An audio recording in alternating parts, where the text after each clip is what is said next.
እውነት ላችኋለሁ እንዴት አድርጌ ልገልጸው እንደምችል በጣም የከበደኝ ቪዲዮ ራሱን ይገልጻል። ይህ ከላይ የምትመለከቱት ሰው በሀብት ሳይሆን በጥሩና እውነተኛ በሆነ ባህሪና አመለካከት የበለጸገ ሰው ነው። ምናልባትም ይህንን ሰው ተመልክተን ምን ኖሮት ነው የሚሰጠው ልንል እንችላለን። እውነት ነው፣ ይህ ሰው ከአብዛኞቻችን በሀብት እጅጉን ዝቅ ያለ ሰው ሊሆን ይችላል። ምናልባትም ምድራዊ ህይወቱን ከሰው ምጽዋት በመጠየቅ የሚተዳደር ሰው ሊሆን ይችላል። ምናልባትም እኛ ጠጥተን ከምንጠላቸው ሃይላንድ በመሰብሰብ እነሱን በመሸጥ ህይወቱን ሊመራ ይችላል። ነገር ግን እሱም ካለው ነገር ላይ ቀንሶ ለፈጣሪው የሚገባውን ነገር ሲያደርግ ግዴታውን ሲወጣ እንመለከታለን። እናም አስቡት ይህ ሰው በፈጣሪ ዘንድ ምን አይነት ቦታ እንደሚሰጠው። ፈጣሪ የሰጠንን ነገር የምንቆጥረው በብር ቢመነዘር ስንት ያህል ይሆናል?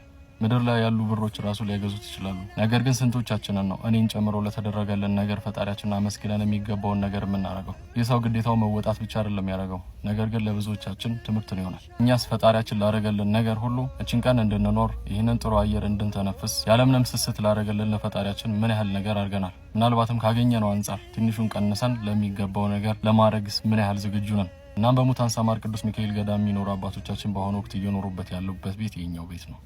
እንደምትመለከቱት ይህ ቤት ለመኖር የሚሆንበት ቤት አይደለም። እናም ግዴታችን እንወጣ። በሙታን ሳማር ቅዱስ ሚካኤል አንድነት ገዳም የሚኖሩ አባቶቻችን አካውንት እነዚህ ሁለቱ አካውንቶች ናቸው። እናንተም ግዴታችሁን ተወጡና የምትችሉትን ነገር አድርጉ።